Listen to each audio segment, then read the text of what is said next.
Assalamualaikum warahmatullahi wabarakatuh. Waalaikumsalam warahmatullahi Eh, wabarakatuh. Waalaikumsalam warahmatullahi wabarakatuh. Kita akan mulai acara peluncuran buku program studi sosiologi agama. Waduh, ini sendiri di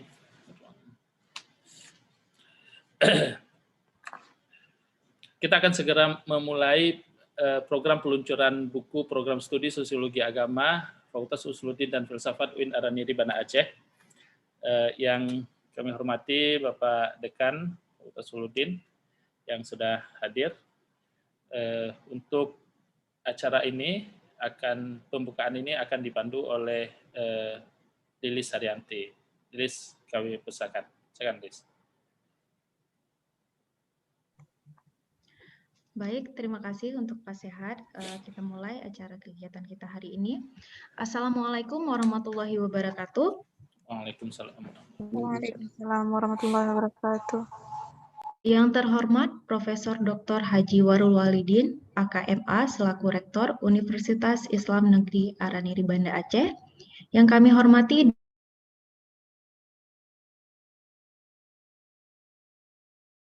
Dekan Fakultas Usuluddin, Dr. Sosiologi Agama, Dr. Sehat Ihsan Sadikin, dan yang kami hormati Bapak Sekretaris Prodi Sosiologi Agama, Arfiansyah MA.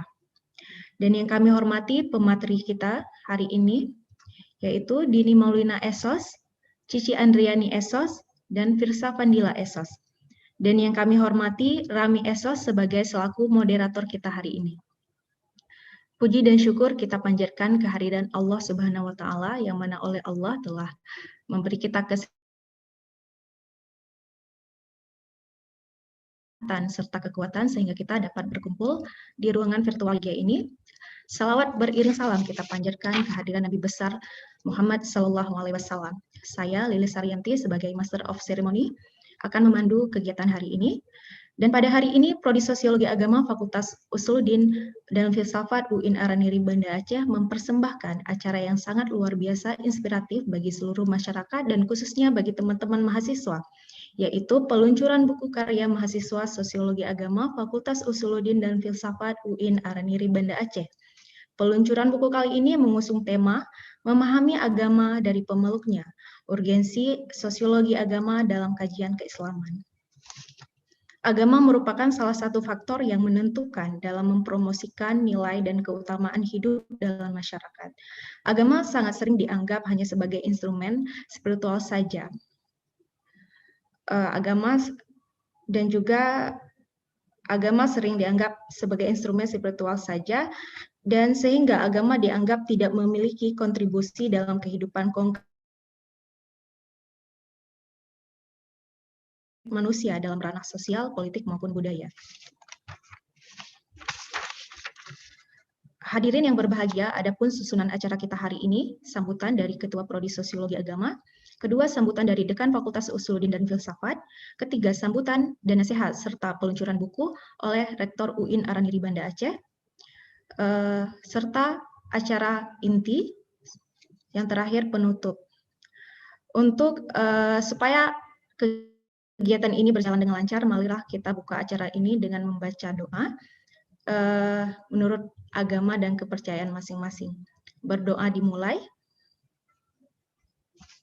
berdoa selesai. Hadirin yang berbahagia, marilah kita dengar bersama sambutan dari Ketua Program Studi Sosiologi Agama, Bapak Sehat Ihsan Sadikin. Kepada Bapak, kami persilakan. Baik, terima kasih Lilis. Assalamualaikum warahmatullahi wabarakatuh.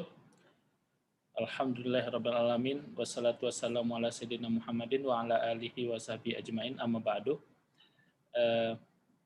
Yang saya hormati, yang telah hadir di sini, Bapak Rektor, Bapak Dekan Fakultas Usuluddin UIN Araniri Banda Aceh, Bapak Dr. Abdul Wahid, yang saya hormati Bapak Sekretaris Prodi, Bapak Arfiansyah MA, dan para pemateri yang juga sudah hadir di sini.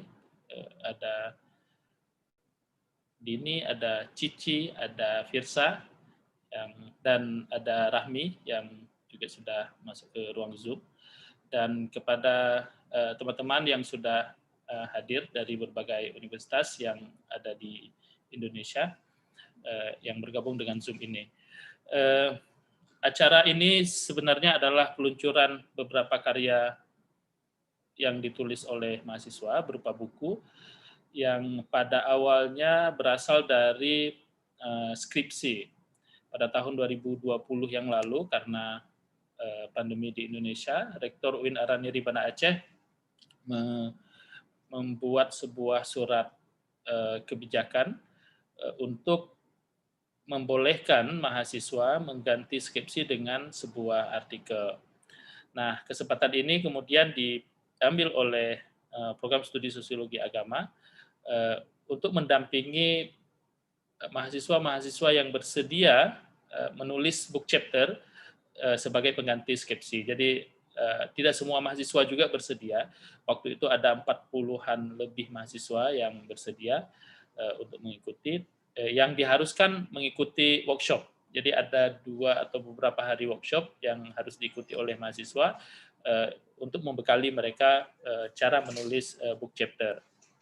Nah, berbekal workshop itulah kemudian mahasiswa menulis book chapter. Hasil dari book chapter itu kemudian kita publish kita kumpulkan dan kemudian kita bukukan dan kita publish. Kita memiliki partner kerjasama untuk publikasi, yaitu Bandar Publishing yang ada di Banda Aceh, dan mereka kemudian mencetak bukunya dan membagikan kepada mahasiswa dan juga kepada perpustakaan-perpustakaan yang ada di Banda Aceh. Nah, buku-buku itu nantinya akan menjadi, ada 4 buku ini. Ada Islam dalam Kehidupan Sosial Masyarakat dan Kebijakan Pemerintah Aceh, ada 1 buku ini. Terus Melawan Dominasi Elit, ini Cermin Agama di Ruang Publik, dan Islam Virtual. Buku-buku ini nanti akan menjadi door prize bagi peserta yang beruntung, ya. Tapi door prize-nya buku harus diambil di Prodi Sosiologi Agama, ya. Tidak bisa dikirim. Mohon maaf yang teman-teman yang ada di luar daerah, nanti tidak bisa dikirim bukunya, jadi hanya bisa yang ada di Banda Aceh. Baik teman-teman sekalian, saya sangat berbahagia akhirnya buku ini bisa kita luncurkan dan kita dengarkan nanti bersama-sama isinya dari beberapa penulis. Dan saya sangat berterima kasih juga kepada Pak Dekan yang sudah hadir dan sudah mendampingi program ini sejak tahun 2020 waktu kita luncurkan. Saya meminta kesediaan Pak Dekan untuk memberikan sambutan kepada acara ini. Terima kasih sekali lagi. Assalamualaikum warahmatullahi wabarakatuh. Waalaikumsalam warahmatullahi wabarakatuh. Terima kasih kepada Bapak Dr. Sehat Ihsan Sadikin yang telah menyampaikan sambutannya. Selanjutnya mari kita dengar sambutan dari Bapak Dekan Fakultas Usuluddin dan Filsafat UIN Araniri Banda Aceh. Kepada Bapak kami persilakan.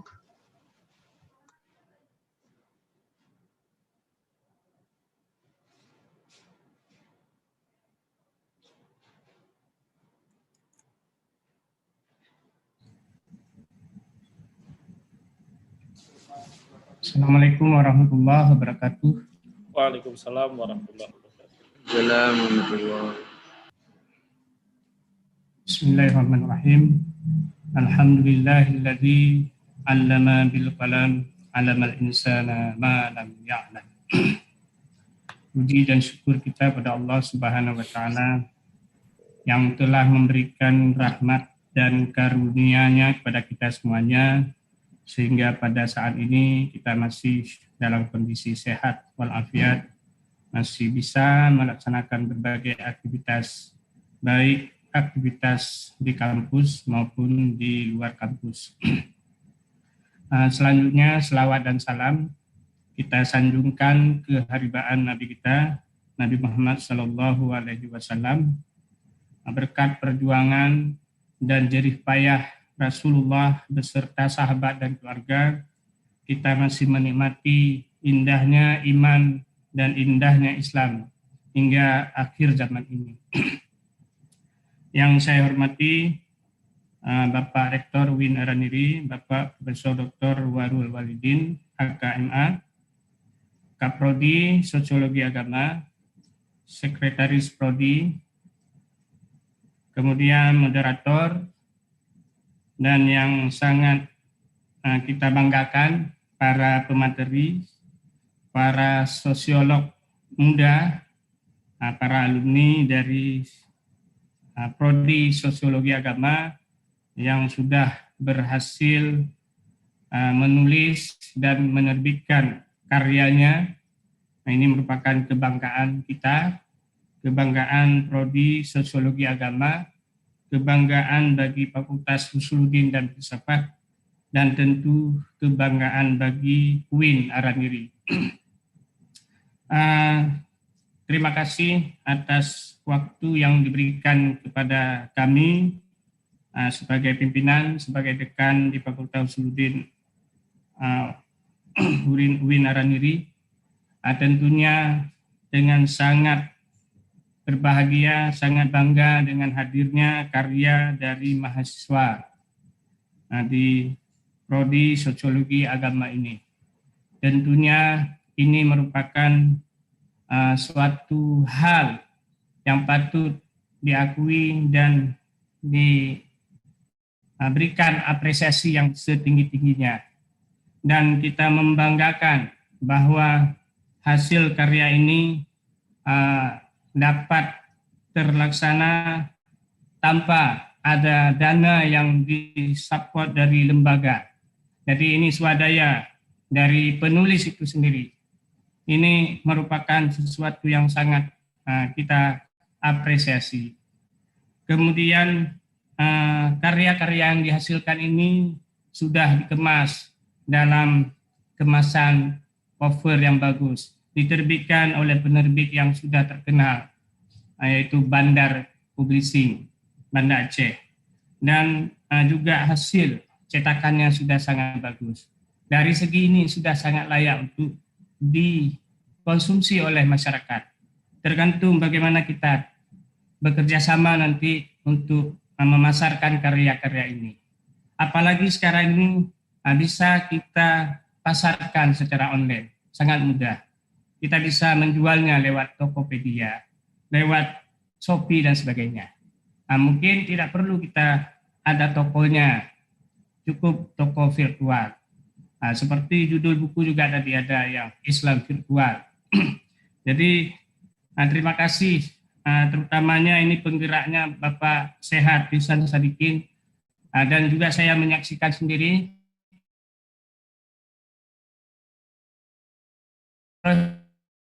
proses penerbitan, penulisan-penulisnya itu di karantina, di ruang sidang, di samping ruang. Maka ini sangat membanggakan dan kita sangat terharu bisa terwujud seperti yang kita inginkan. Dan mungkin inilah salah satu dari hikmah adanya COVID-19 dari segi positifnya. Dari segi positifnya, bukan positif COVID-nya, positif yang bisa kita ambil nilai positifnya. Di Prodi Sosiologi Agama Fakultas Usuluddin, hikmahnya hadir buku yang 4 judul ini di masa COVID-19.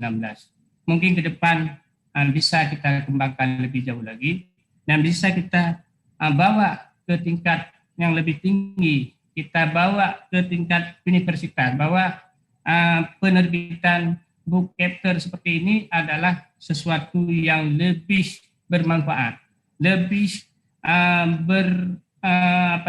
bisa dinikmati oleh masyarakat dan lebih sederhana dibandingkan menulis skripsi. Dan kalau skripsi mungkin diterbitkan agak sulit.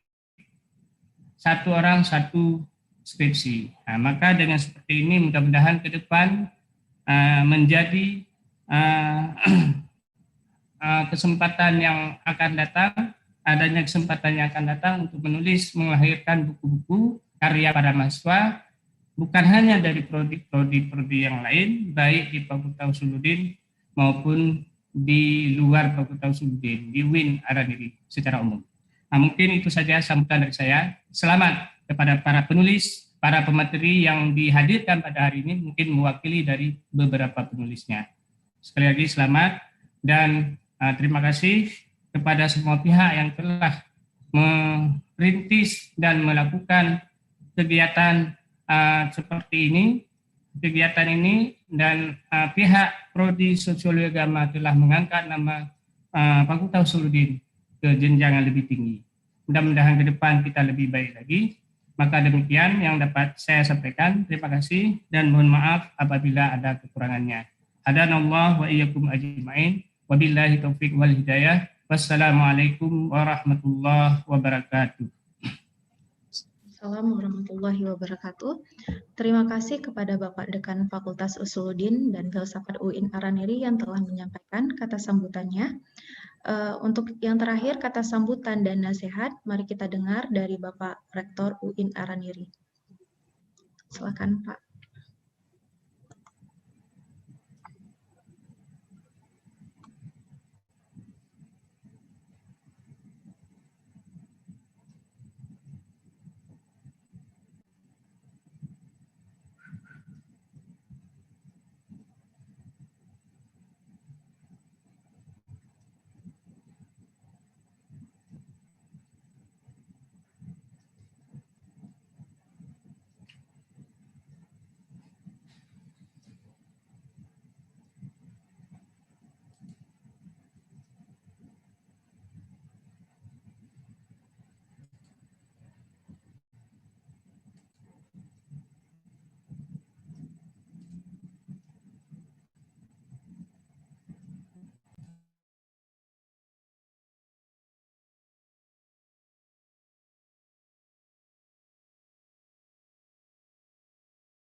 Mohon maaf, apa suaranya terdengar? Suara Pak Rektor?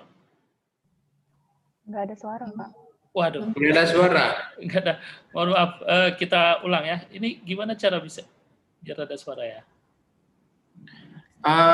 Mungkin karena Abang pakai headset itu, coba lepaskan headsetnya. Oke. Ya. Bismillahirrahmanirrahim. Nah. Warahmatullahi wabarakatuh. Alhamdulillahilladzi ja'alana ummatan wasata wa akramana bil ibadati wal ilmi wat taqwa wa amarna bil ittihadi wal i'tisami bihablillahi jami'a wa nahana 'an ittiba'il hawa. Wassalatu wassalamu ala sayyidil Mustafa wa ala alihi wa ashabihi dawil fadli wal huda. Yang saya hormati Bapak Dekan, para wakil dekan, para ketua prodi, para ketua unit, para penulis, para undangan lainnya, unsur media, hadirin dan hadirat yang berbahagia. Pertama-tama marilah kita memanjatkan puji syukur kehadirat Allah Subhanahu wa taala. Pada pagi yang cerah ini kita telah dapat melaksanakan sebuah agenda yang sangat penting dan monumental, yaitu bedah buku dalam rangka memahami agama dari pemeluknya, kompetensi sosiologi agama dalam kajian keislaman, dan beberapa buku yang lainnya. Kita memiliki program yang sangat strategik dan monumental yang kita beri nama dengan program Guru Gerakan 1000 Buku. Gerakan ini diinisiasi dan dimunculkan idenya oleh kami sendiri. Maka bagaimana kita memberi atensi dan perhatian serta apresiasi yang luar biasa kepada para guru kita. Guru adalah bapak spiritual kita. Guru adalah pemandu ilmu kepada kita. Guru adalah lampu penerang bagi kehidupan kita. Oleh karena itu Syekh Baik mengatakan mu'allimi wa fihi tabjila kadal mu'allimu ayyakuna rasulah. Sayyidina Ali karramallahu wajah mengatakan ana abdun mimman 'allamani harfan wahida. Syekh Baik juga menambahkan akrim tabibaka in aradta dawaa wa kadzal mu'allima in aradta ta'alluma. Muliakan dokter apabila Anda ingin mengambil obat darinya, dan muliakan guru apabila Anda ingin mengambil ilmu darinya. Inilah program 1000 buku. Dalam waktu yang akan datang ini akan terus kita kembangkan, dan alhamdulillah kali ini telah lahir sejumlah buku termasuk dari Suludin. Ada sejumlah buku sampai 7-8 buku yang dihasilkan oleh para dosen dan mahasiswa. Kami memberikan apresiasi yang luar biasa kepada para penulis, para penyusun, dan juga segenap sivitas akademika Fakultas Suludin dan filsafat yang telah memberikan atensi yang tinggi, yang telah menyikapi dan menyambut baik program-program kami yang kita kenal dengan program guru. Program 1000 buku yang kami canangkan berupa nasihat kepada para mahasiswa terkait dengan pendidikan dan penulisan sehingga mereka dapat melanjutkan tradisi menulis di kemudian hari. Membaca buku menjadi salah satu modal penulis. Dengan membaca akan memperoleh banyak informasi dan juga banyak ide, banyak gagasan, banyak teori, banyak sudut pandang, banyak perspektif, dan hasil sintesa yang lebih kritis sebagai modal utama menulis buku. Buku yang dibaca bisa beragam. Kalau Anda ingin belajar, menulislah. Kalau Anda ingin belajar, mengajarkan. Menulis buku membantu mengasah daya ingat kita, membantu mengasah daya kreativitas kita. Dengan membaca, semakin banyak pengetahuan dan sudut pandang. Ketika kita menulis dan membaca, dan kemudian menuliskannya kembali, di sanalah tercipta pula kerja otak kanan dan kiri. Jika Anda sekalian selalu membiasakan diri menulis dan membaca sejak dini, akan membantu regenerasi saraf-saraf baru di otak yang berlangsung dari usia dini terkait dengan literasi dan minat baca, dan pola atau kepekaan dalam menulis dan juga membaca bagi generasi muda yang notabene adalah pemimpin di masa yang akan datang. Sekali lagi saya menyampaikan penghargaan dan apresiasi atas inisiasi dan ide-ide cemerlang untuk menulis buku ini dari Sivitas Akademika Fakultas Suludin dan juga mahasiswa. Saya kira ini sebuah capaian yang luar biasa, dapat menjadi contoh bagi fakultas-fakultas ada di lingkungan UIN Araniri. Sekali lagi saya ucapkan terima kasih dengan mengucapkan Bismillahirrahmanirrahim. Peluncuran buku karya mahasiswa Sosiologi Agama UIN Araniri Banda Aceh, memahami agama dari pemeluknya, urgensi sosiologi agama dalam kajian keislaman, dan beberapa buku lain, saya nyatakan dengan resmi dibuka. Wassalamualaikum warahmatullahi wabarakatuh. Waalaikumsalam warahmatullahi wabarakatuh. Waalaikumsalam warahmatullahi wabarakatuh. Terima kasih kepada Bapak Rektor UIN Araniri yang telah menyampaikan sambutan yang sangat luar biasa. Semoga ini menjadi inspirasi buat teman-teman penulis ke depannya. Hadirin yang berbahagia, selanjutnya kita memasuki acara inti kita hari ini, yaitu diskusi buku karya mahasiswa Program Studi Sosiologi Agama yang akan disampaikan oleh ketiga pemateri kita. Namun diskusi kali ini akan dipandu oleh seorang moderator, namun saya akan memperkenalkan terlebih dahulu moderator kita hari ini. Beliau bernama Rahmi, berasal dari Biren, lulusan Program Studi Sosiologi Agama Angkatan 2020, dan beliau juga merupakan salah satu penulis daripada book chapter ini. Kepada Rahmi kami persilahkan.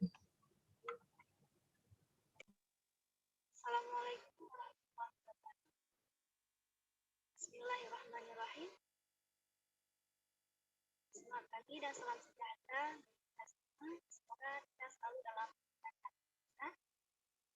Sebelumnya terima kasih kepada MC yang telah memberikan saya kesempatan pada hari ini. Penghormatan saya yang pertama kepada Bapak Dr. Abdul Wahid MAG dan kepada Bapak Dr. Suhad Ihsan Sadikin MAG dan kepada seluruh dosen-dosen dan kawan-kawan yang telah bergabung pada acara kita pada hari ini. Ada acara kita yaitu peluncuran buku karya mahasiswa Sosiologi Agama ini dengan tema memahami agama dari pemeluknya, yaitu sosiologi agama dalam kajian Islam.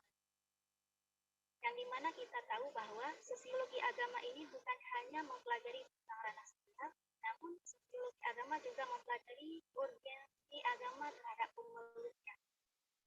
Sebelum saya memperkenalkan jauh tentang narasumber kita, sedikit saya menjelaskan bahwa nanti kepada pemateri yang ingin membagi PPT atau PowerPoint yang sudah disiapkan, saya mohon atau minta tolong untuk dibagikan masing-masing oleh materi karena saya zoomnya memakai handphone jadi tidak bisa membagi layar. Baik, kita lanjutkan. Di sini kita sudah mempunyai 3 narasumber. Ada Saudari Dini Maulina Esos, ada Saudara Filsa Vanila, dan ada Saudari Cici Andriani Esos. Filsa Vanila Esos juga ya.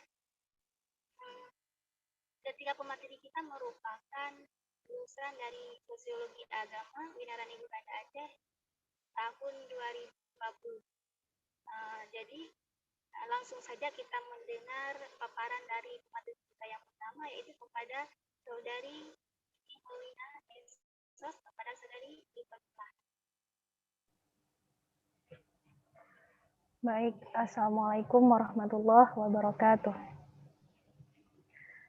Yang saya hormati Bapak Dekan Fakultas Usuluddin dan Filsafat, kemudian Bapak Ketua Prodi Sosiologi Agama dan Sekretaris, serta Bapak Ibu dosen yang sudah berhadir pada acara ini. Yang saya sayangi juga teman-teman seperjuangan. Juga terima kasih kepada moderator yang telah memberikan kesempatan kepada saya untuk menjadi pembicara pertama pada acara ini.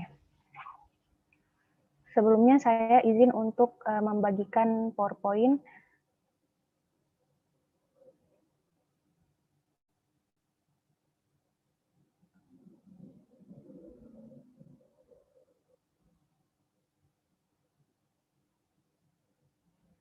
Apakah sudah terlihat moderator?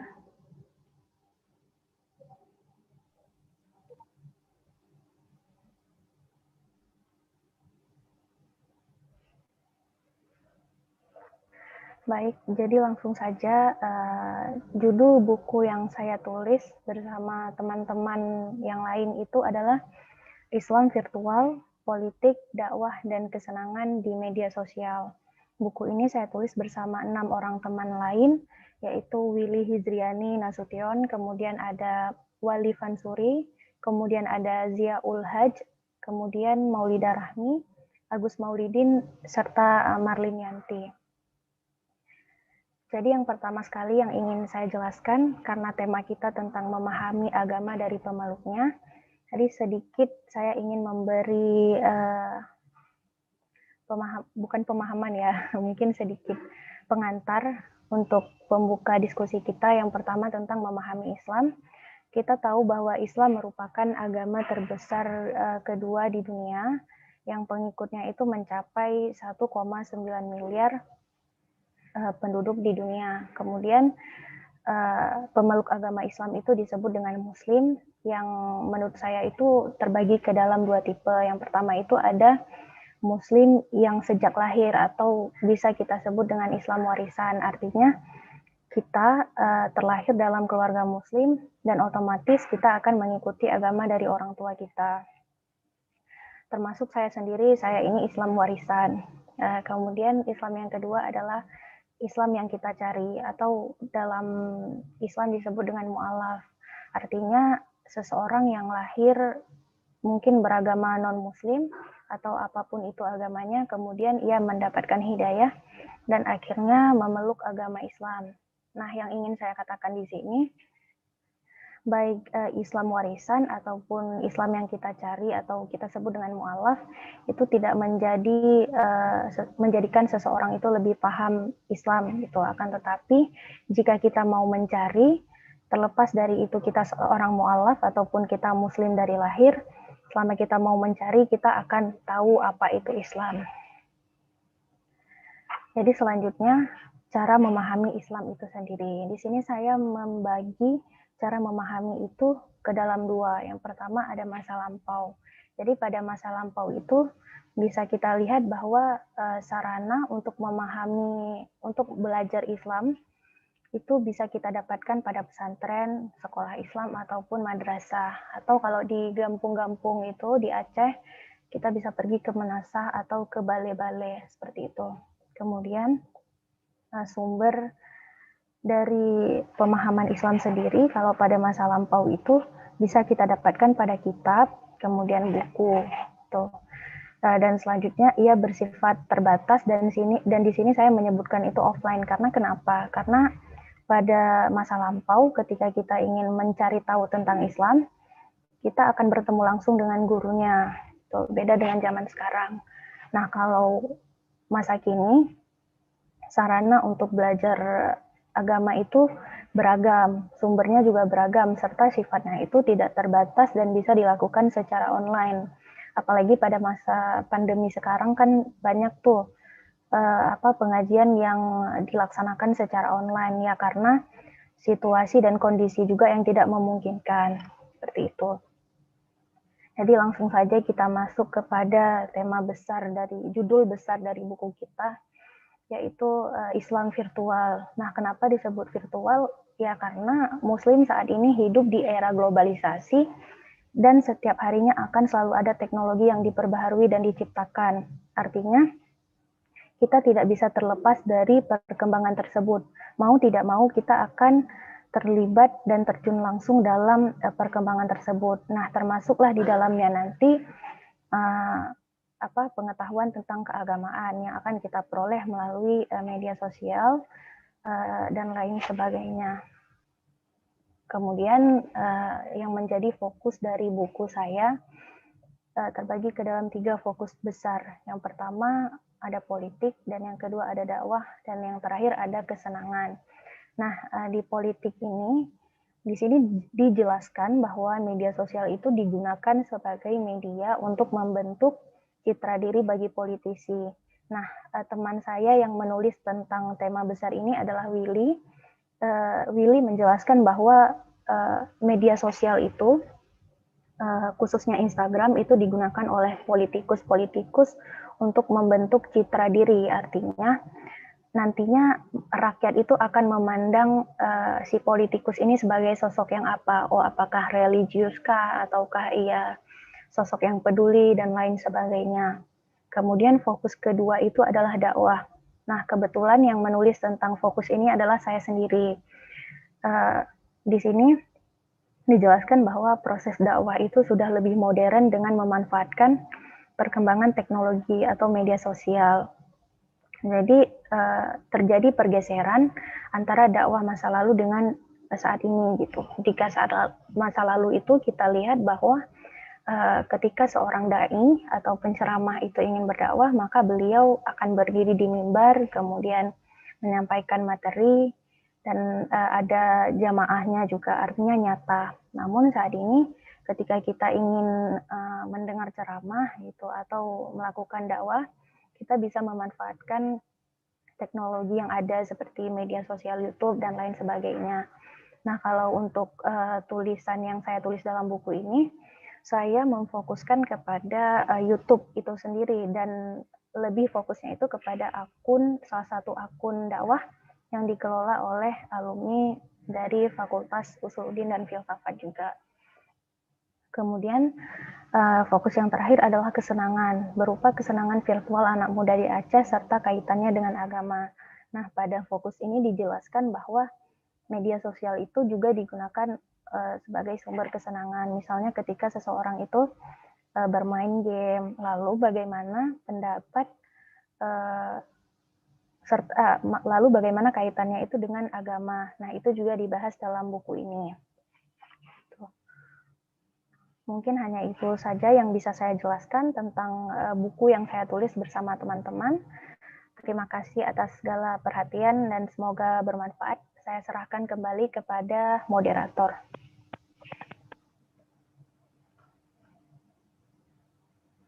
Baik, terima kasih kepada.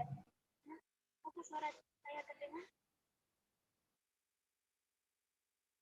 Halo? Iya, masih terdengar suaranya.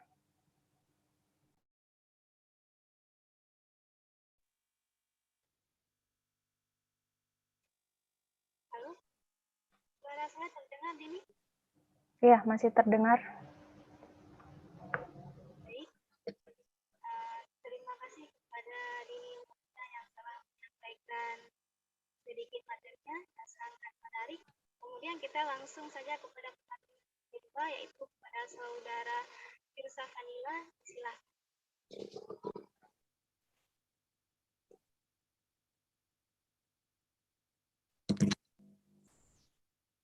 Bismillahirrahmanirrahim. Assalamualaikum warahmatullahi wabarakatuh. Terdengar suara saya, moderator? Terdengar. Tapi suaranya agak kurang jernih gitu. Oke, baik. Bismillahirrahmanirrahim.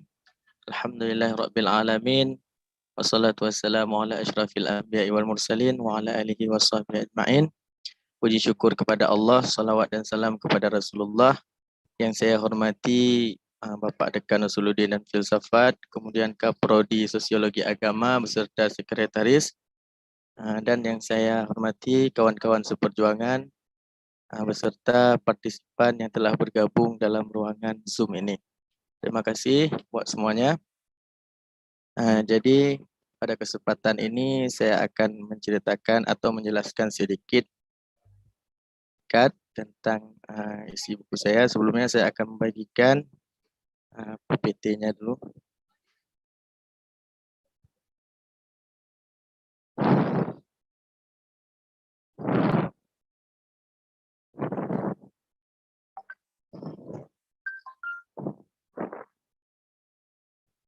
Oke, apa udah terlihat PPT-nya kawan-kawan? Sudah. Baik.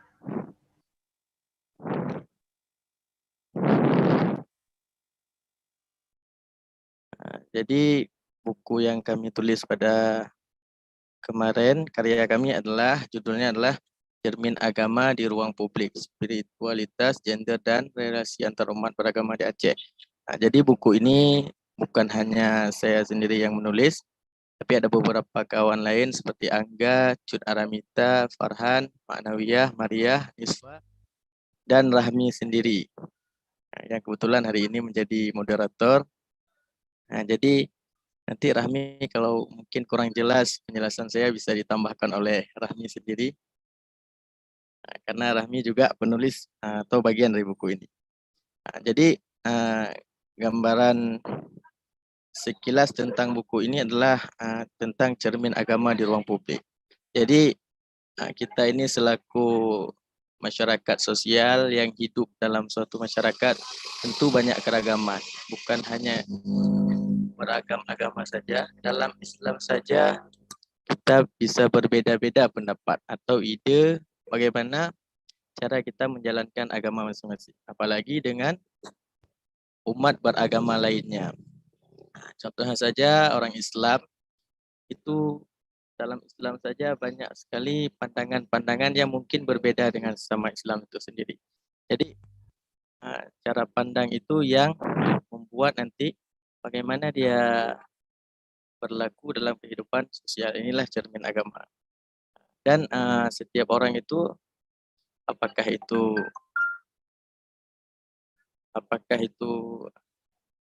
pemeluk agama lain, kalau memandang Islam itu tentu dia akan melihat umumnya pada perilaku umat Islam, pada perilaku pemeluknya itu sendiri. Jadi bagaimana kita membuat citra Islam ini baik, itu tergantung pada perilaku kita. Contohnya yang telah diajarkan oleh Rasulullah. Rasulullah itu berbeda dengan Yahudi agamanya, tapi masih bisa hidup berinteraksi, hidup berbarengan, malah masih melakukan hubungan-hubungan sosial dalam masyarakat. Itu dengan Yahudi atau Nasrani pada masa itu. Masa dengan kita hari ini umat sudah beragama Islam, sok-sok fanatik, sehingga kita tidak bisa hidup berdampingan dengan umat beragama lain. Jadi begitulah cermin agama dalam kehidupan sosial masyarakat. Jadi pada kesempatan ini, dalam buku ini saya lebih ringkasnya, judul yang saya tulis itu adalah Mewarisi Hikmah Indatu, Sejarah Ritual dan Ekspansi Jamaah Taubatan Nasuha. Jadi inilah cermin dari pemeluk agama Islam.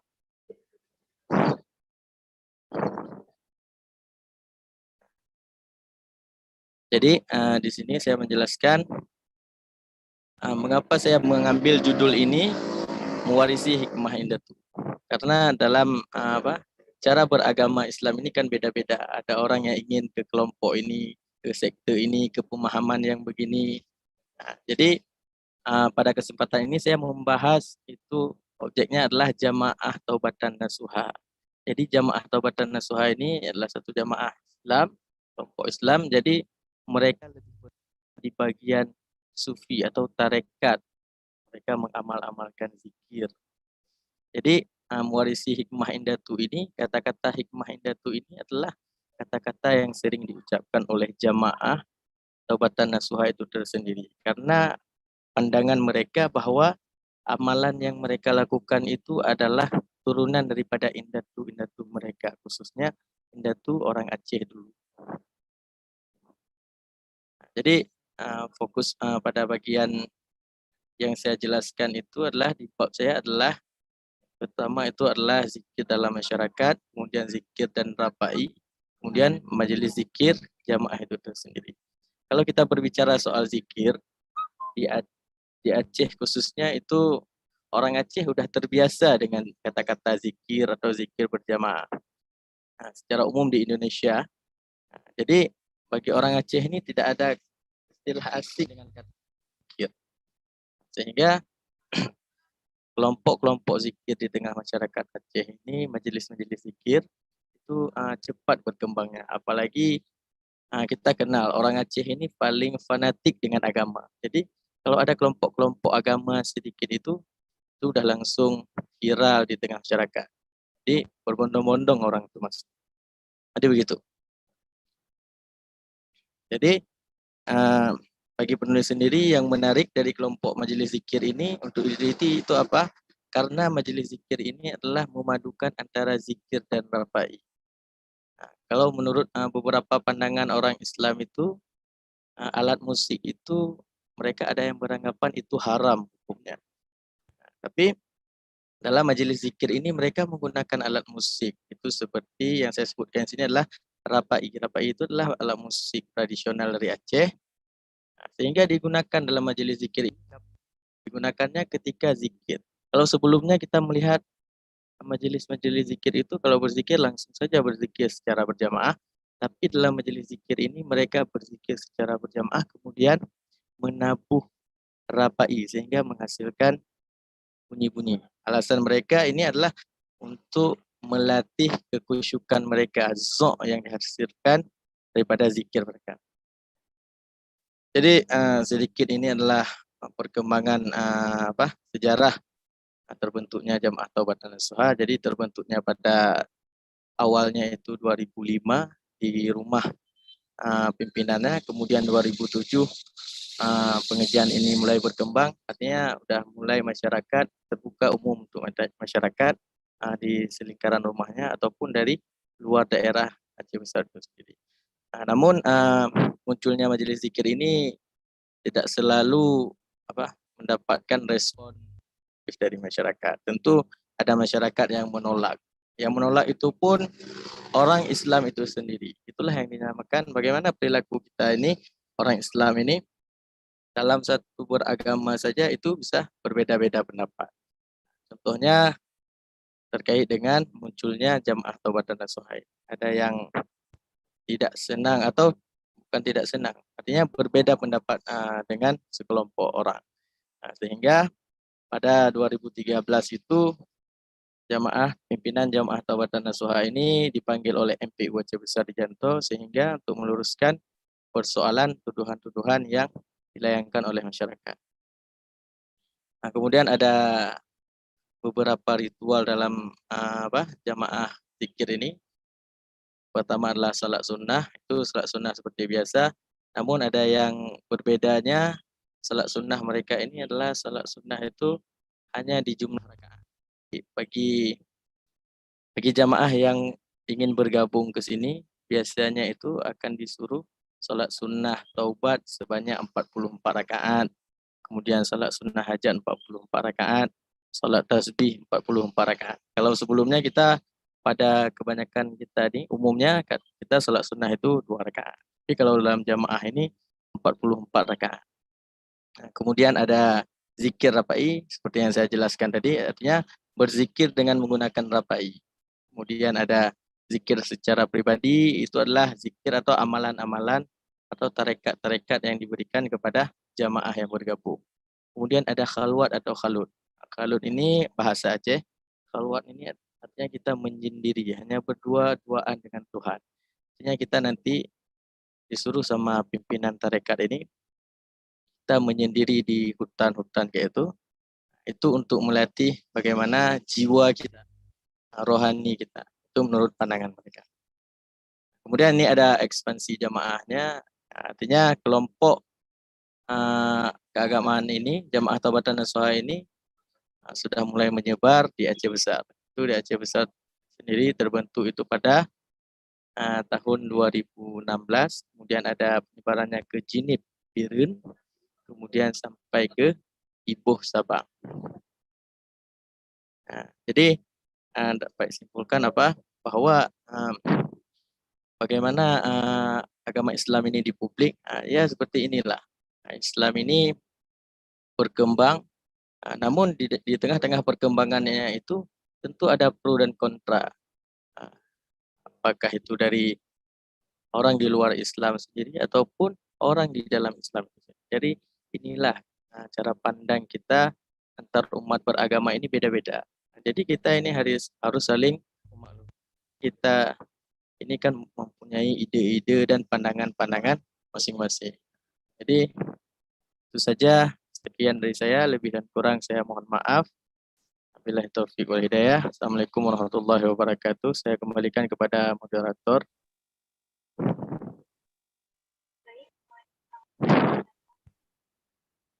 Terima kasih yang telah menyampaikan materinya.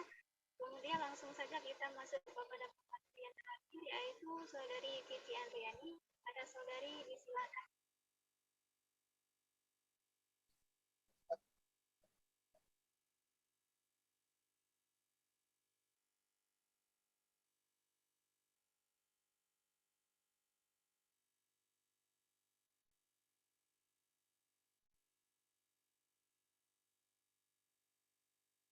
Kepada Saudari Kiki, udah bisa mulai.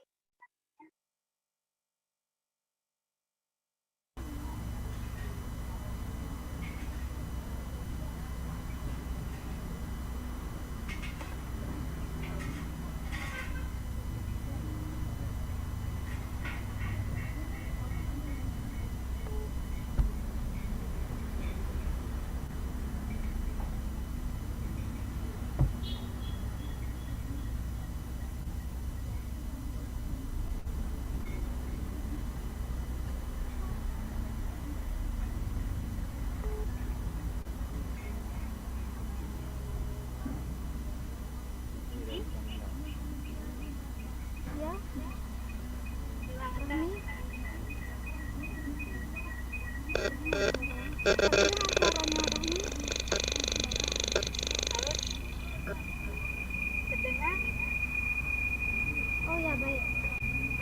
Oh, sudah memasuki giliran saya ya? Iya. Baik, bismillahirrahmanirrahim. Assalamualaikum warahmatullahi wabarakatuh. Apa suaranya sudah didengar? Sudah. saja yang saya hormati Bapak Dekan, yaitu Bapak Dekan Usuluddin dan Filsafat, Bapak Abdul Wahid, kepada Bapak Sehat, Ihsan Sadeteng selaku Ketua Prodi Sosiologi Agama, dan kepada kawan-kawan yang bergabung dalam acara kita pada hari ini. Baik, langsung saja, langsung ke materi. Saya akan membagikan PowerPoint yang sudah saya rangkai.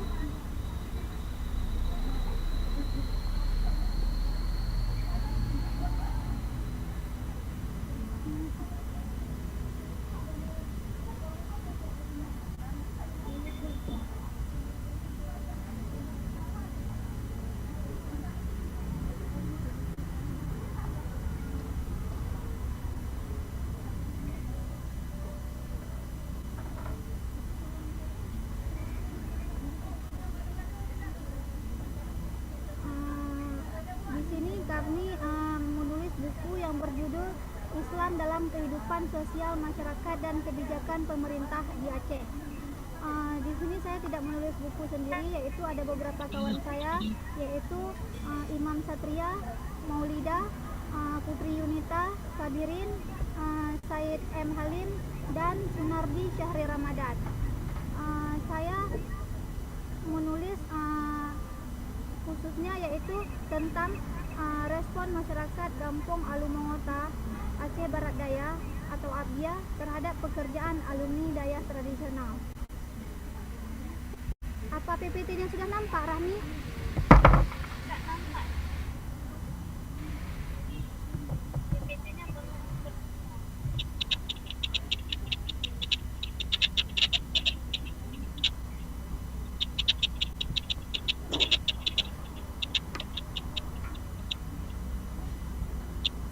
Apa sudah nampak, Rahmi? Belum, Cici. Belum ya? Belum. Suaranya kurang jelas.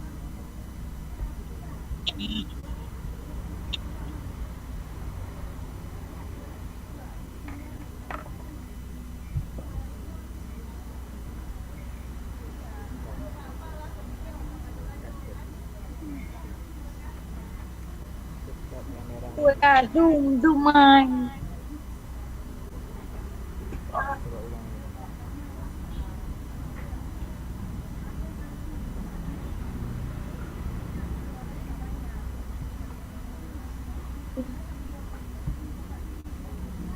Apa sudah nampak, Rahmi? Sudah. Sudah ya. Ya, langsung saja. Saya membahas tentang respon masyarakat Gampong Alumongota, Aceh Barat Daya atau ABIA terhadap pekerjaan alumni daya tradisional. Baik, kita akan masuk kepada pembahasan langsung. Di sini seiring dengan perkembangannya zaman, daya semakin berkembang dan populer di Aceh, sehingga dengan adanya kepopuleran daya tersebut, maka banyak dihasilkan alumni daya yang keluar dari daya tersebut tentunya.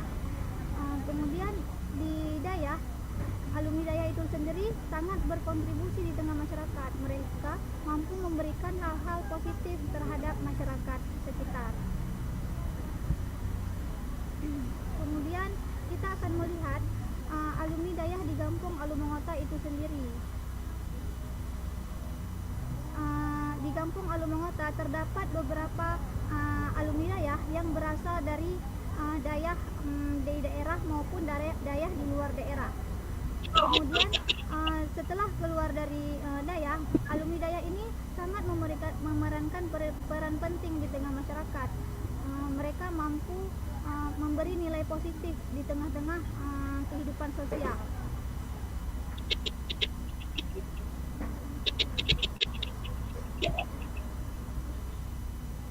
Kemudian kita akan melihat juga apa aja pekerjaan alumni daya tradisional ini jika keluar dari daya itu sendiri. Dari penemuan tulisan saya, dari penemuan penelitian ini, saya menemukan alumni daya ada yang bekerja sebagai petani, ada yang bekerja sebagai pedagang. Pedagang dalam artian mereka membuka warung kecil-kecilan seperti itu. Kemudian dalam bidang keagamaan, mereka bekerja dalam bidang keagamaan seperti memberi ceramah, memimpin majelis taklim, dan memimpin ritual acara keagamaan tersebut, baik acara yang dilakukan di pribadi maupun dari pihak kampung. Nah, dari acara keagamaan tersebut mereka akan mendapatkan upah atau sedekah. Kemudian kita akan melihat pandangan masyarakat terhadap alumni dayah ini sendiri. Dari pandangan tersebut, saya akan membagi kedua kelompok. Yang pertama, kita akan melihat dulu pandangan masyarakat terhadap pekerjaan alumni dayah itu sendiri. Yang kedua, kita akan melihat pandangan masyarakat terhadap kemapanan materi alumni dayah. Bagaimana pandangan masyarakat terhadap pekerjaan alumni dayah?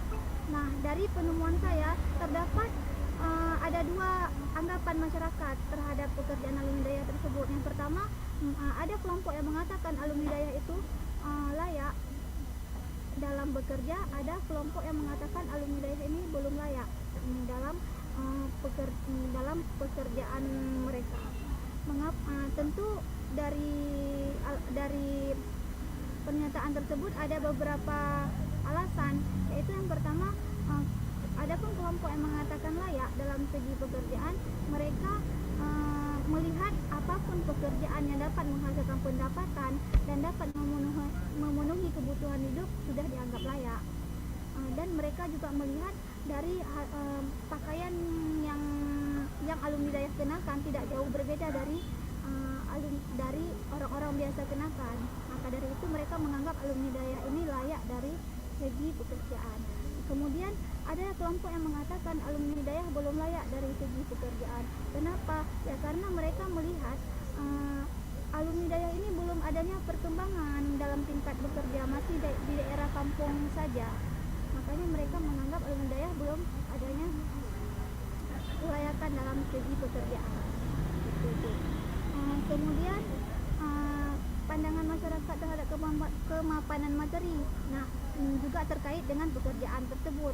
Ada masyarakat yang menganggap alumni dayah itu mapan dari segi materi, bahkan ada juga masyarakat yang menganggap alumni dayah itu belum mapan dari segi materi. Ya, alasan itu sangat berkaitan dengan pekerjaan yang digeluti oleh alumni dayah itu sendiri. Kemudian dari pandangan dan harapan dari pandangan masyarakat tersebut, tentu masyarakat dapat adanya harapan terhadap pekerjaan alumni dayah tersebut. Apa harapan masyarakat terhadap pekerjaan alumni dayah? Yaitu alumni dayah fokus kepada menjadi pendidik dan penyuluh agama. Jika alumni dayah itu menurut masyarakat cocok menjadi pendidik dalam mengembangkan pendidikan Islam tentunya. Kemudian sebagai penyuluh agama,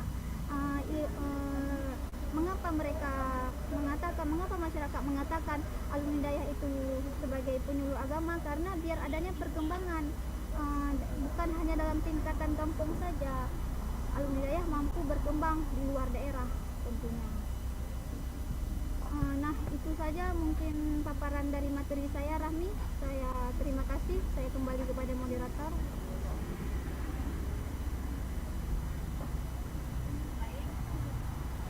Baik, Rahmi.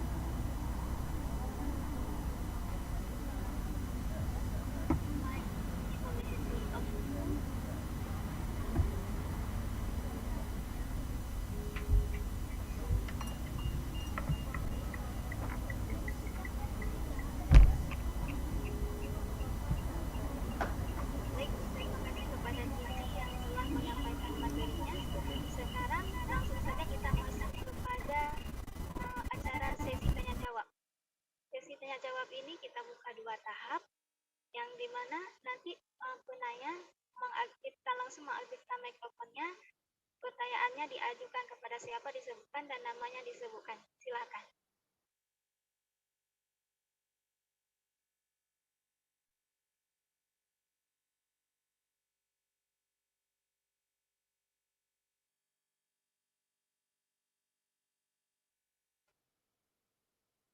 Apakah ada yang bertanya?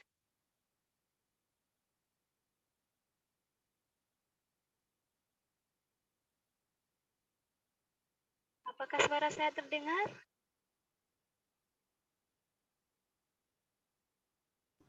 Dengar nih. Baik. Ramadan mau bertanya itu? Oh, Ramadan silakan bertanya.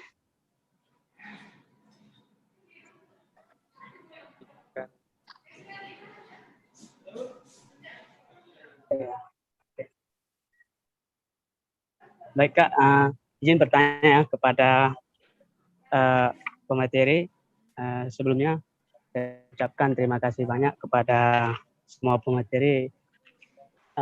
Sangat menarik sekali pembahasannya pada topik kali ini ya. Yang saya tanyakan kepada, tadi saya ada catatan, coba karena saya pindah karena jaringan tidak agak lelet, jadi cara biasa aja saya sampaikan pada pemateri yang abang tadi Kak, namanya siapa Kak? Tirsa Fandila. Tadi kan ada disinggung masalah fanatik. Jadi yang saya tanyakan hari ini, menurut pandangan abang bagaimana sih untuk saat ini kehidupan Aceh? Apakah sudah ke arah moderat? Dan apakah saat ini Aceh itu sangat terlalu fanatik sih? Dan bagaimana cara kita bagaimana menghadapi orang yang fanatik ini seperti itu? Mungkin dari survei abang itu bisa, atau ada pengalaman dalam penulisan itu kan mungkin bisa di-share kepada kami peserta. Oke, terima kasih. Terima kasih Ramadan yang telah bertanya. Kita menampung pertanyaan dulu ya, nanti sekalian dijawab. Silakan yang ingin bertanya.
Kak, kalau lagi bertanya boleh? Boleh, boleh. Karena saya lihat dengan jeda waktu tadi kan nggak ada orang yang bertanya, jadi mungkin saya bisa ambil alih untuk pertanyaan berikutnya dengan pemateri yang berbeda begitu.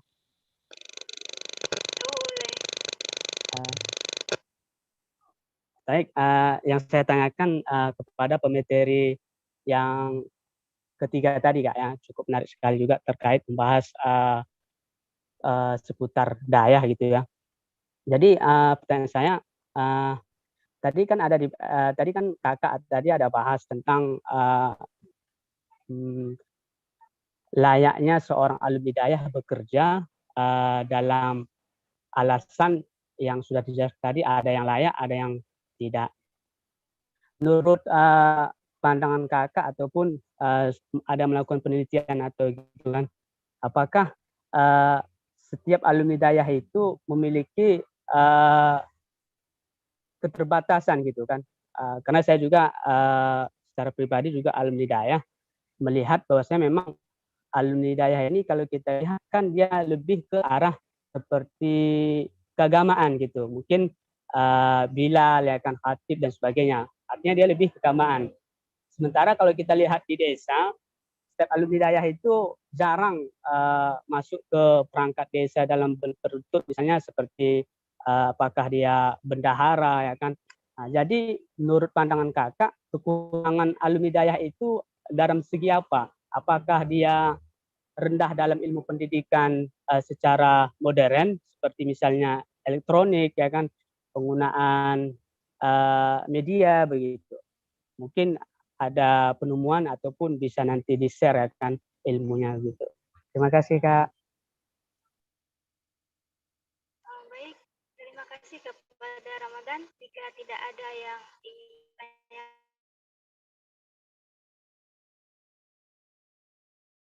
pertanyaannya, ini Maulina, Firsa Fandila maksudnya.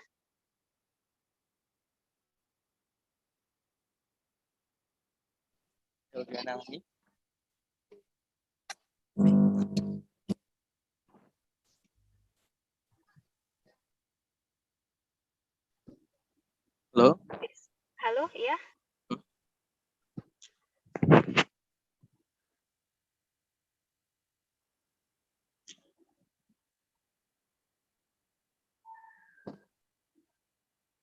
Oke, langsung saja ya. Saya akan menjawab pertanyaan dari Bang Ramadan tadi ya. Tadi Bang Ramadan menanyakan apakah Aceh ini sudah modern, gitu kan? Dan bagaimana kalau ada kelompok orang-orang yang terlalu fanatik dan bagaimana cara mengatasinya itu. Jadi dalam segi dalam yang saya bahas tadi adalah jamaah Taubatan Nasuha. Jadi kalau dilihat dari pandangan saya terhadap kelompok jamaah Taubatan Nasuha ini khususnya di Aceh, dalam menerapkan ajaran mereka, jamaah-jamaah itu mereka sudah tergolong modern. Jadi tadi juga ada Bang Ramadan juga menyebutkan waktu pertanyaan ke Dini kayak penggunaan alat elektronik itu belajar agama itu kan abang sebut tadi sudah modern. Jadi hari ini kan kita melihat di Aceh untuk berguru saja kita hari ini tidak perlu lagi kayak orang-orang dulu ke Labuhan Haji khususnya, walaupun ada sebagian orang nanti ke Labuhan Haji menuntut kedayahan, tapi hari ini kita dengan di Banda Aceh saja kita udah bisa mendengar tausiah Abu Amran contohnya, apakah itu terkait dengan zikir atau persoalan lainnya. Jadi saya menyimpulkan bahwa Aceh ini sudah mulai modern. Dilihat dari mana masyarakatnya penggunaan alat-alatnya, teknologi seperti YouTube. Saya kira YouTube ini sudah sangat modern karena semuanya menggunakan YouTube. Dan hari ini orang Aceh, anak kecil pun sudah mendengar YouTube. Jadi itu Bang ya. Kemudian terkait dengan persoalan fanatik tadi, jadi pengalaman saya ketika meneliti jamaah Taubatan Nasuha ini, saya juga menemukan beberapa jamaah itu yang memang terlalu fanatik terhadap gurunya. Jadi persoalan yang lahir dari sikap fanatik ini apa? Kalau kita terlalu fanatik, ini pengalaman saya temui di jamaah, kalau kita terlalu fanatik, ketika ada guru lain, bukan guru kita, ada guru lain, itu kita merasa bahwa guru kita yang paling benar dan guru orang itu salah semua. Nyokon drogop, nyokon ilhop, nyokon drogop. Menanlah istilah pepatah orang Aceh pernah gegen nyokon ilhop, nyokon drogop. Jadi fanatik itu ya seperti itu. Kalau kita terlalu fanatik, memang dalam tarekat yang saya temukan beberapa tarekat, khususnya kita tarekat ini kita akan berguru kepada mursyid itu. Kita memang perlu fanatik, tapi jangan fanatik buta. Istilah fanatik buta ini kita kalau bukan guru sendiri bukan. Orang salah semua. Ini kan ada beberapa kasus di Aceh ketika ada kelompok yang baru-baru viral kemarin beberapa bulan yang lalu, itu ada kelompok-kelompok zikir yang diusir. Itu yang mengusirnya itu adalah kelompok-kelompok beragama lain khususnya di Aceh. Padahal ini kan bersaudara, orang Dayak, kemudian orang pemuka agama. Kenapa harus ada bentrokan itu? Jadi kita sikap fanatik itu boleh kita fanatik, tapi jangan fanatik buta. Istilah fanatik buta ini bagaimana? Kita ini bisa fanatik buta itu karena kita terlalu mengkultuskan guru kita, seolah-olah kita mendewakan, seolah-olah dia tidak pernah salah. Itu yang patut kita hindari. Jadi cara menghindari fanatik-fanatik yang demikian itulah kita harus saling menghargai kelompok lain, menghargai pandangan orang lain, menghargai ide-ide atau gagasan-gagasan orang lain. Apalagi kita ini sesama orang Islam, sesama orang Aceh. Jadi sangat disayangkan ketika ada sifat fanatik buta itu pada seorang jamaah, kemudian pada suatu jamaah itu, sehingga ketika ada jamaah lain yang hadir, yang muncul di tengah-tengah masyarakat, kita mengejar, kita melempar batu mereka, karena mereka berbeda pandangan kita, berbeda pandangan dari persoalan fikih kah, dalam persoalan tasawuf kah, tauhid kah, dan sebagainya. Jadi itu Bang Ramadan sekilas. Mungkin bisa ini saya kembalikan kepada moderator. Baik, kita tanya dulu bagaimana kepada Ramadan bisa diterima atau Ya, baik, alhamdulillah. Terima kasih Bang, sudah paham dalam penyampaian Bang tadi. Terima kasih. Baik, berarti langsung saja kita kepada pertanyaan kita. Di kolom chat itu ada pertanyaannya kepada saudari ya, kepada saudari Dini bisa menjawab.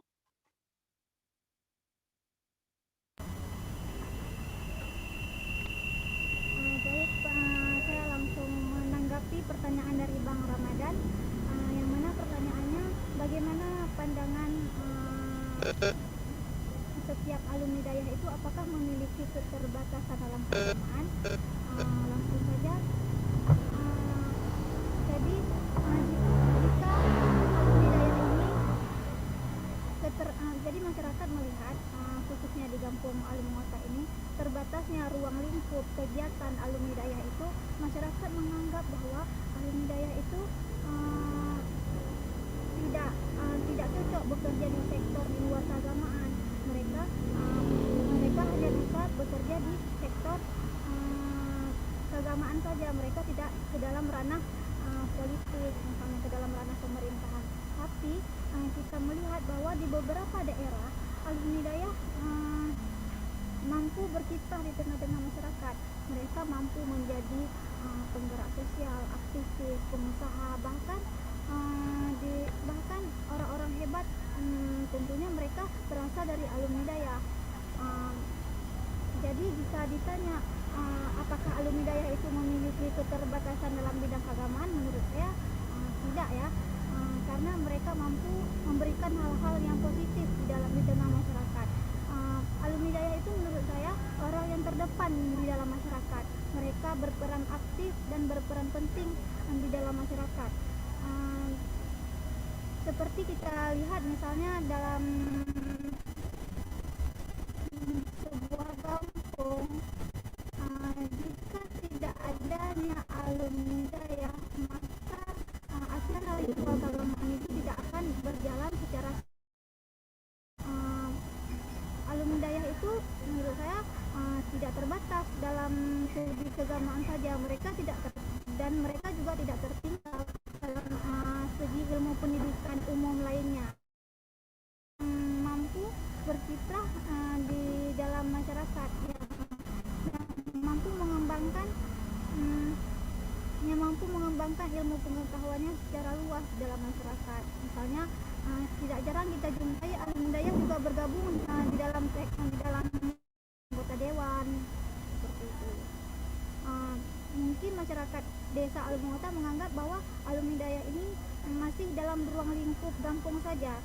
Alumni dayah yang saya dapati di Gampung Alimota ini, mereka belum ya, mungkin akan ada, belum adanya pengembangan secara luas seperti itu, Bang Ramadan. Bagaimana? Apa bisa diterima? Bisa, tapi ada juga ini Kak, sedikit mana bicarakan ini. Mungkin ada nggak kajian kakak kan selama menulis itu, ya tulis tersebut kan kalau kita lihat di Aceh ataupun di Indonesia sendiri umumnya, bahwa kalau di Aceh itu kan kita menggunakan bahasa istilahnya Dayak, karena kalau di daerah Jawa itu jarang mereka mengetahui istilah Dayak, tapi umumnya itu pondok pesantren ya. Pada kita lihat bahwa pondok pesantren itu juga kan bervariasi ya, ada yang dari disebut misalnya pondok salafi ya kan, pondok adu, pondok modern. Jadi sedikit saya ulas mungkin untuk pemahaman saya juga kawan-kawan di peserta Zoom ini, bahwa dari bervariasinya pesantren, pondok pesantren ini, mungkin ada nggak kajian kakak mana sih yang lebih menonjol gitu, artinya dalam menguasai bidang-bidang pekerjaan, apakah dia dalam bidang pondok alumni pesantren salafi ya, dia kalau pondok salafi kan yang saya pahami dia lebih khusus di kitab, sementara untuk pondok pesantren yang memang terpadu itu dia menguasai kitab tapi lebih ke modern gitu Kak. Mungkin dari hasil survei kakak ada nggak perbedaan dalam memasuki dunia pekerjaan saat ini gitu? Baik, perbedaan dalam segi pesantren atau dayah itu kalau di dayah disebut, kalau di Aceh disebut sebagai dayah, kalau di Jawa disebut sebagai pesantren ya, sama saja sih sebenarnya, tetapi tidak adanya perbedaan khusus yang mana yang harus tidak ada perbedaan khusus antara dayah dan pesantren. Mereka sama-sama belajar tentang ilmu keagamaan, tapi lebih spesifiknya terhadap kepada di dayah tradisional ya. Dayah tradisional memang tidak adanya sekolah di dalamnya, lain dengan di dayah terpadu itu sudah termasuk dayah modern seperti itu Bang Ramadan. Baik Kak, terima kasih banyak penjelasannya.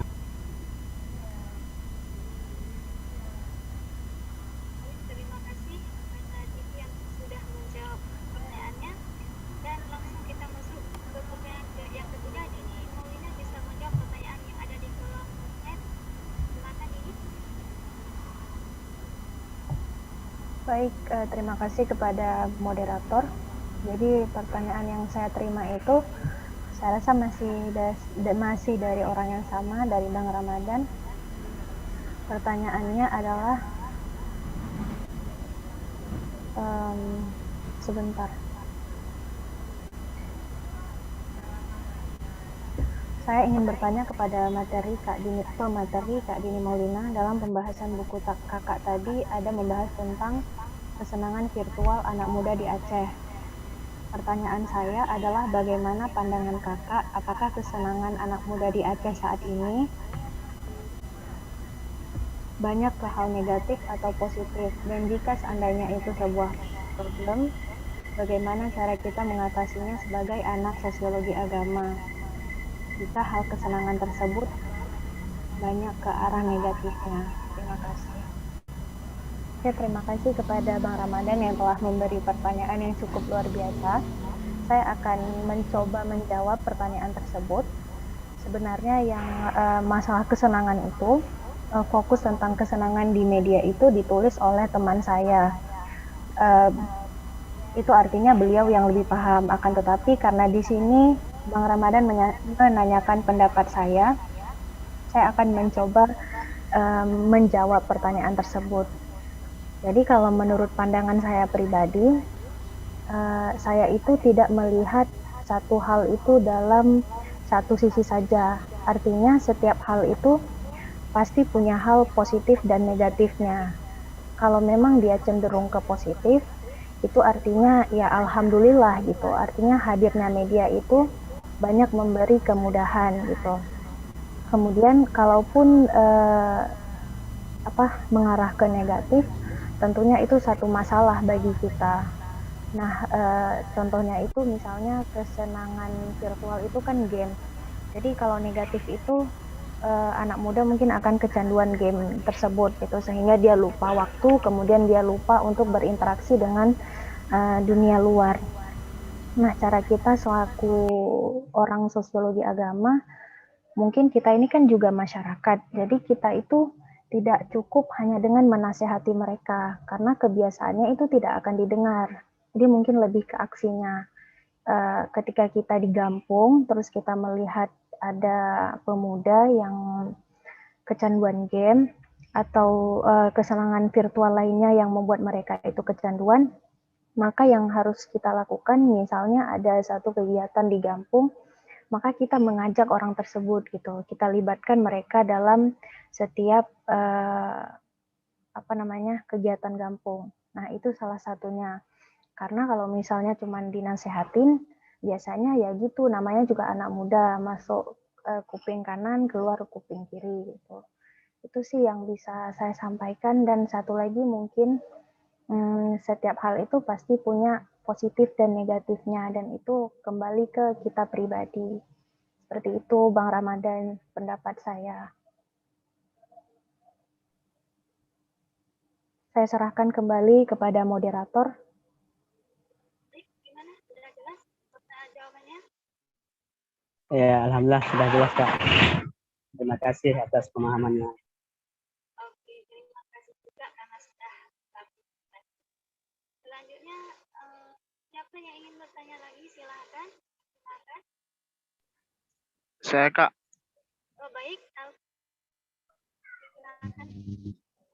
Oke, baik. Bismillahirrahmanirrahim. Assalamualaikum warahmatullahi wabarakatuh. Sebelumnya, penghormatan kami kepada para kakak-kakak dan abang-abang kami pemateri tentang peluncuran buku ini. Tadi kalau saya tidak salah terkait judul buku ini dari Kak Dini Maulina, saya sangat tertarik. Bukan dalam arti judul buku yang lain saya tertarik, tapi di sini saya lebih tertarik kepada Kak Dini Maulina terkait judul bukunya. Nah, kalau saya tidak salah dengar tadi, Kak Dini menyinggung, menyampaikan sedikit terkait masalah agama, politik, dan media sosial, kesenangan di media sosial. Nah, di sini saya ingin bertanya di bagian politik agamanya. Nah, sebagai mahasiswa sosiologi agama tentu kita tidak terlepas dari kondisi sosial pada saat ini, baik itu tentang politik maupun hal lainnya. Nah, yang saya ingin tanyakan adalah bagaimana pandangan atau cara kita sebagai mahasiswa sosiologi agama yang tak terlepas dari hal ini untuk melihat tentang politisasi agama. Sementara kita tahu bahwa politisasi agama itu dari MUI sendiri pun sudah mengeluarkan fatwa bahwa itu tidak benar. Artinya politisasi agama itu tidak benar untuk diperlakukan. Nah, artinya di sini saya ingin bertanya kepada kakak, bagaimana cara kita untuk memposisikan diri selaku mahasiswa sosiologi agama dan penerus yang akan datang untuk melihat hal ini terkait tentang politisasi agama. Kemudian apa yang harus kita lakukan terkait hal ini. Nah, mungkin sedikit itu yang ingin saya sampaikan, karena kalau kita lihat, mohon maaf sebelumnya, bukan dalam arti di sini kita ingin bersuuzon. Kenapa? Karena di setiap daerah pun kita melihat kejadian ini, politisasi agama, apapun itu, baik itu terkait masalah ingin mencapai segala sesuatu itu otomatis sedikit mempolitisasi agama. Nah, di sini saya ingin menyampaikan hal itu. Nah, jadi sebelumnya mungkin kita tahu bahwa seorang individu tidak begitu mumpuni di bagian mungkin keagamaan, tetapi dengan ada keinginan sendiri, dia memposisikan agama untuk mencapai tujuannya itu. Nah, tujuannya yang saya tanyakan, bagaimana kita menyikapi hal ini? Terima kasih, saya kembalikan ke kakak moderator. Terima kasih Alvin sudah bertanya. Baik, ini bisa langsung menjawab ya.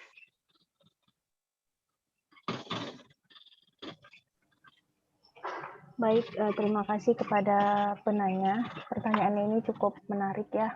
Lagi-lagi kita bicara tentang politik. Jadi menurut saya tentang politisasi agama itu, kita lihat dulu apakah agama yang dijadikan politik atau politik yang melibatkan tokoh agama di dalamnya. Nah, misalnya politik yang melibatkan tokoh agama itu sebenarnya banyak tujuannya. Karena kita lihat setiap caleg gitu kalau mau pemilu pasti menggandeng ulama atau tokoh yang paham tentang agama lah. Tujuannya itu untuk menarik perhatian masyarakat. Kalau memang tujuannya itu hanya untuk menarik perhatian masyarakat sehingga dipilih itu saya rasa salah gitu kalau menurut pandangan saya pribadi. Akan tetapi jika tujuan mereka menggandeng tokoh agama dalam hal politik supaya menjadikan politik itu lebih baik lagi karena nanti ada orang yang lebih paham agama, nah itu saya rasa kalau memang benar-benar seperti itu justru bagus gitu untuk perkembangan politik kita ke depannya. Apalagi kita di Aceh, kita ini syariat Islam. Tapi jika sebaliknya, saya rasa itu tidak bagus ya untuk dilakukan. Mungkin hanya itu saja pandangan dari saya. Saya serahkan kembali kepada moderator atau ada yang ingin disanggah oleh penanya juga boleh. Ya, terima kasih Kak. Itu jawaban yang luar biasa bagi saya. Terima kasih Kak. Mungkin tidak ada penyangkaan.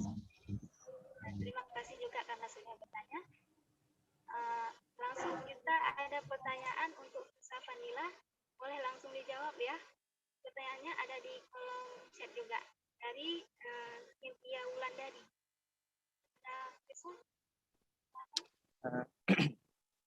Ya, baik. Saya akan jawab pertanyaan dari Cynthia Wulandari. Jadi pertanyaan Cynthia bahwa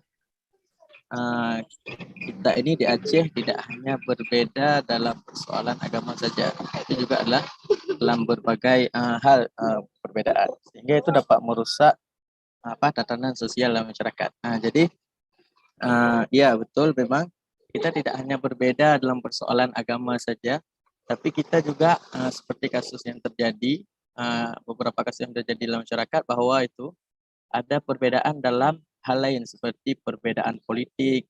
Jadi orang Aceh ini kayak latah, ketika ada hal baru sedikit-sedikit itu udah berbeda, kemudian bertengkar, ya kan?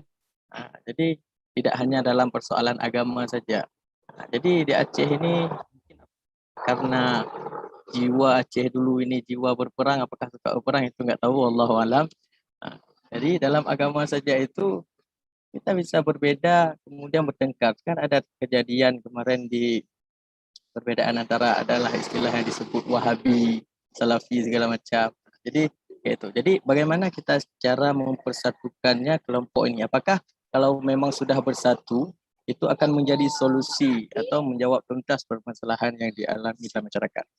Jadi menurut saya Cynthia Wulandari bahwa kita tidak mesti harus mempersatukan antara satu kelompok dengan kelompok yang lain, kelompok satu dengan kelompok yang dua kita satukan menjadi satu, itu tidak mesti seperti itu, karena kita sendiri, karena manusia ini secara personal kita juga tidak semua kita mau seide atau sepaham dengan satu kelompok. Mungkin kita memang perlu kelompok-kelompok itu kan lebih baik sebetulnya ide, cuma bagaimana kita cara mengatasi atau bagaimana cara kita menanggapi perbedaan atau ide-ide yang terjadi dalam masyarakat.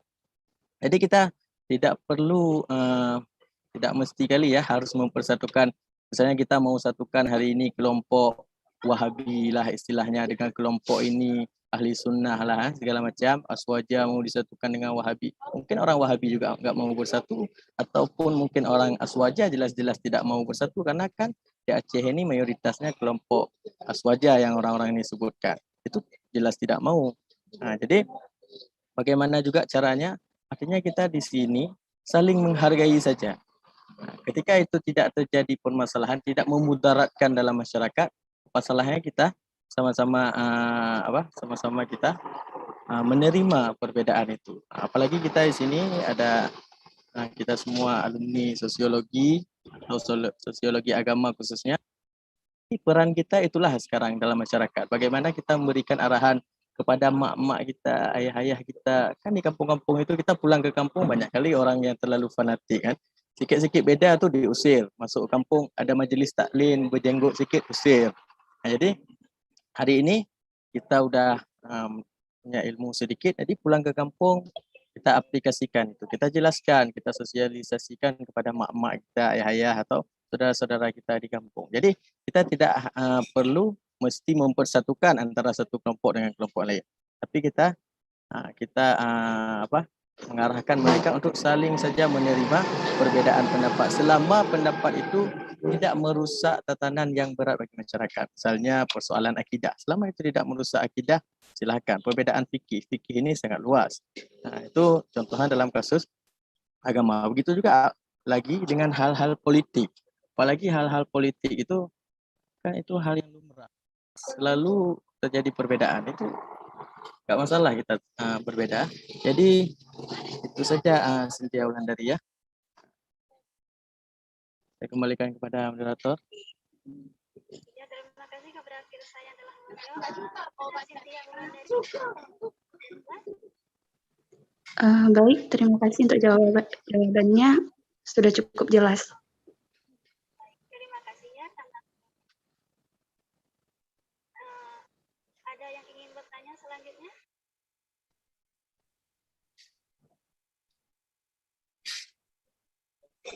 Kalau tidak ada lagi yang ingin bertanya, kita waktunya sudah hampir habis. Kita minta ini kata-kata dari narasumber kita dan sedikit motivasi untuk adik-adik letting kita yang ingin menyelesaikan skripsinya dalam keadaan pandemi ini.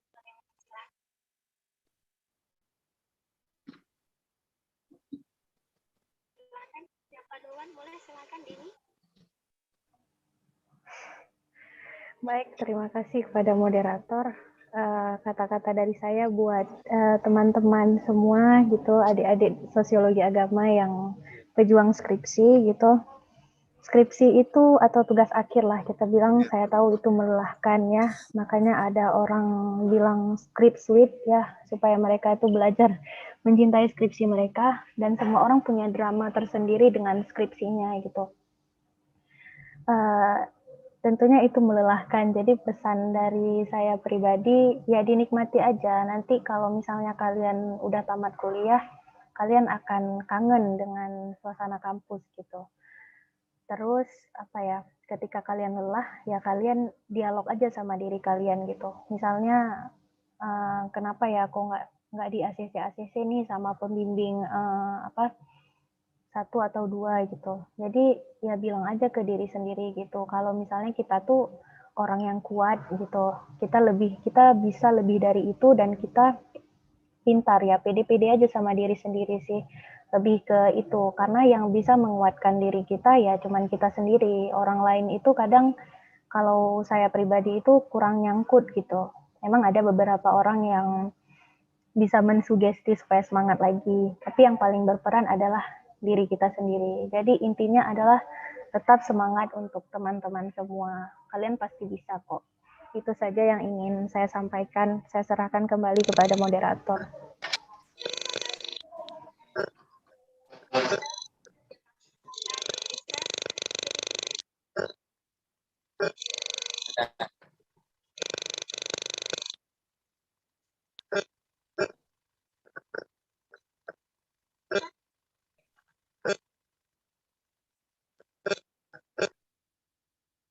Bisa mendengar?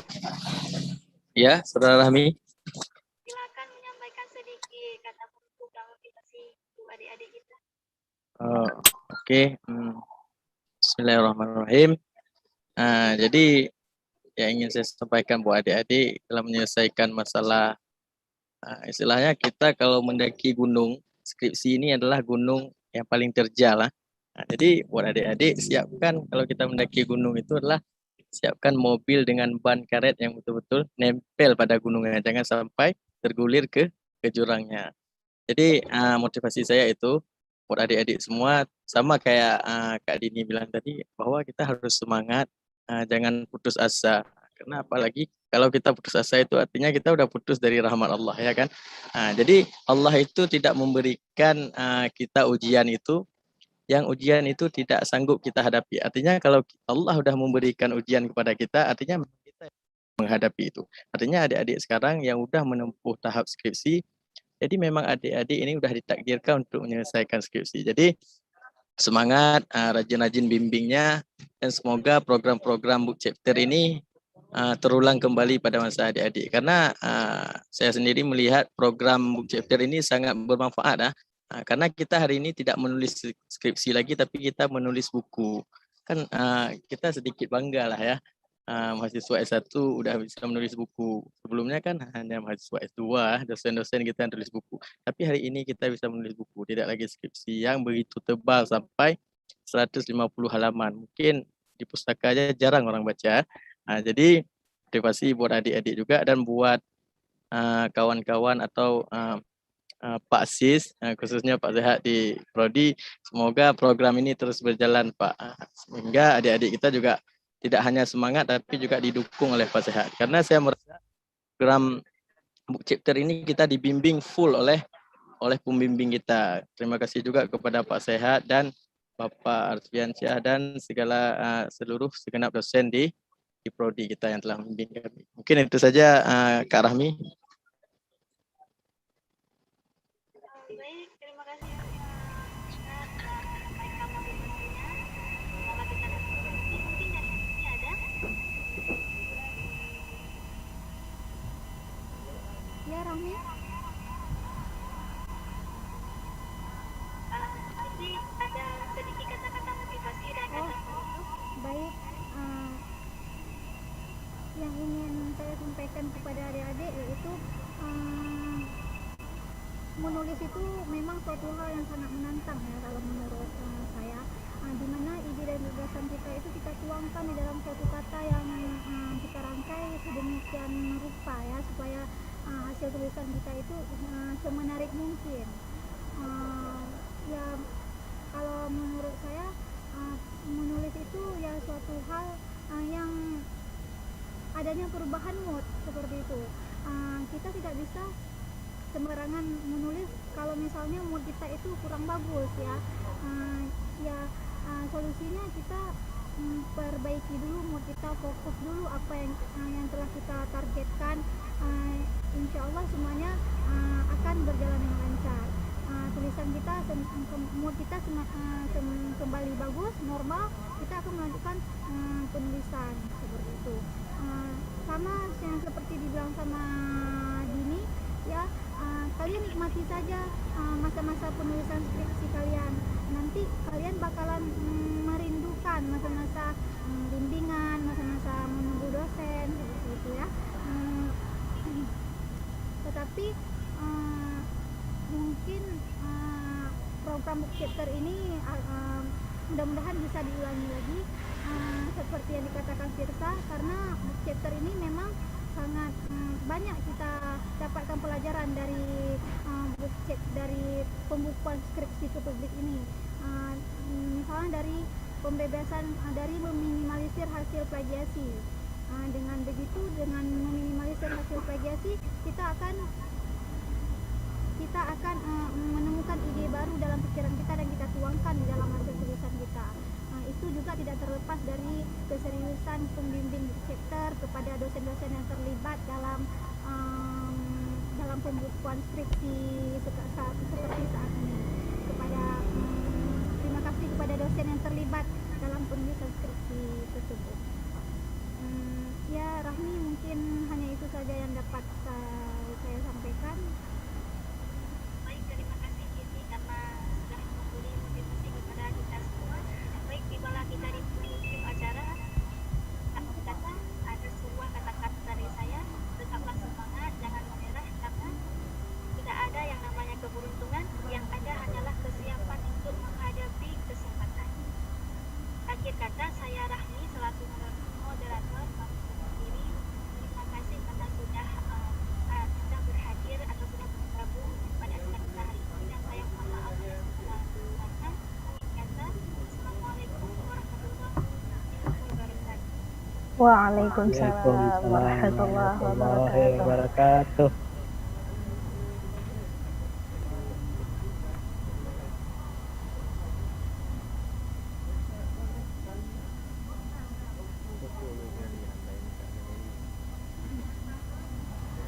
Terima kasih buat moderator dan juga para pemateri yang sangat luar biasa memaparkan materinya.